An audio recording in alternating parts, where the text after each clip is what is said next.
Hey folks, this is Shailesh Manjrekar coming live to you from Hanover, Messi.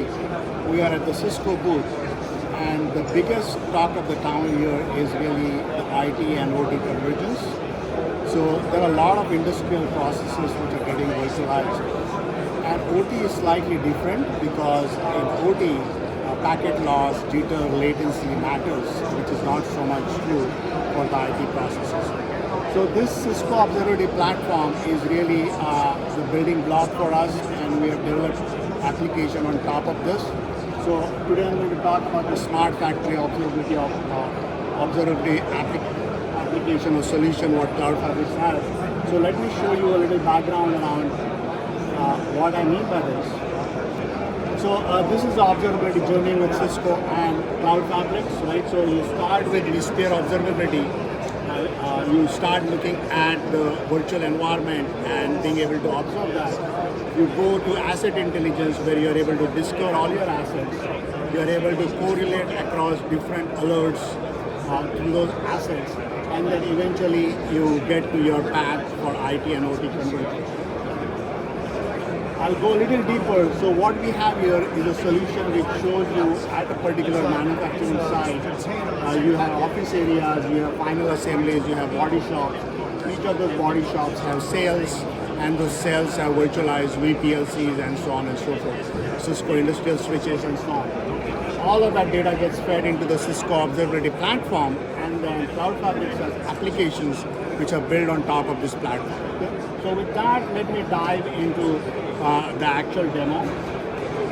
So this is actually the Cisco Observability platform, and a number of modules here in the tenant. So we have different applications here. So SAP Observability is an application again from CloudFabrix. vSphere Observability is another operationalized module.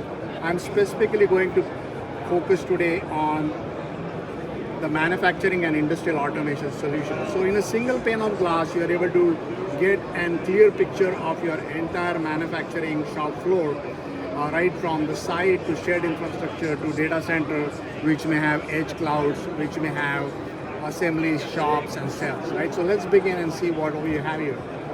So you can look at the manufacturing side. So this is the power of the Cisco Observability platform, which shows you the site, the shared infrastructure, and the data center, right? So there's one data center at this particular site, the shared infrastructure associated with this, and there are now multiple, edge clouds associated with this, right?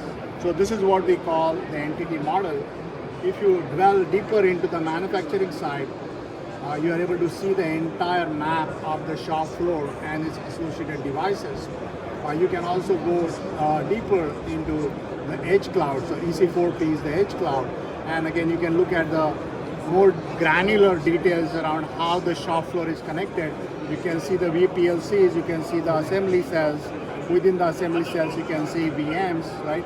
And here again, you are able to see the entire entity map, all the way from the site to the data center, to the shop, to the assembly area, to the vCenter, to the network devices, to all the layer 2 segments. You can double click on a virtualized environment, right? And you're able to see what are the health rule violations with this particular vCenter. You can get to the VMs.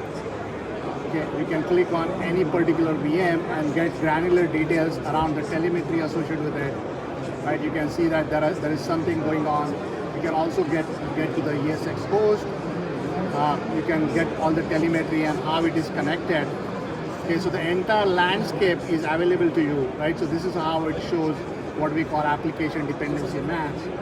Here's a compute cluster, right? So you are able to see again, are there any health rule violations? You can look at the logs and so on and so forth, right? So that's kind of one use case. Let's go back and then look at another use case, which is about shared infrastructure. So we'll come back to the main screen here, right? And then you can see the data center has some shared infrastructure. We can double click on the shared infrastructure, and you can see there are network devices at this shared infrastructure. You can see these are some of the Cisco industrial switches. There are network interfaces, so you can click on the network interfaces, okay? And you can go to any granular level of details at a particular interface. And you can see, hey, what are the health rule violations? Are there any health rule violations? So you can see there are some packet in discard error, packet in errors, but you can pretty much get all the topology or the telemetry information about all the metrics coming from this particular interface. Okay? You can see the logs, you can see HC broadcast packets, you can see multicast packets, you can see octets, and so on and so forth. Right? So the entire situation in the shop floor is available to you, and you can look at the health rule violations here. Similarly, you can also go to the cell level, okay, and you can look at how the body cell is connected. Let's look at the third use case, which is about actually monitoring an edge device within an assembly floor, right? So let's go back to our original screenshot where you have data center. So I double click on the data center. I go to the assembly floor in this case, and I can see there are 4 cells within that assembly floor. I can double click on any of these cells. I can double click on the VMs, right? But let's go back to a cell and let's look at one particular network devices. So it shows you an entire map of how the components are connected, but you can go to the network device and you can double click on this network device and it will show you all the telemetry associated with that particular device, including the health rule violation. Okay, it can show you the device temperature, right? So these are the device CPU usage, right, associated with this. So again, this could be your endpoint, right, or IoT device, and you are able to monitor this all the way from the cell level. So that should conclude our demo.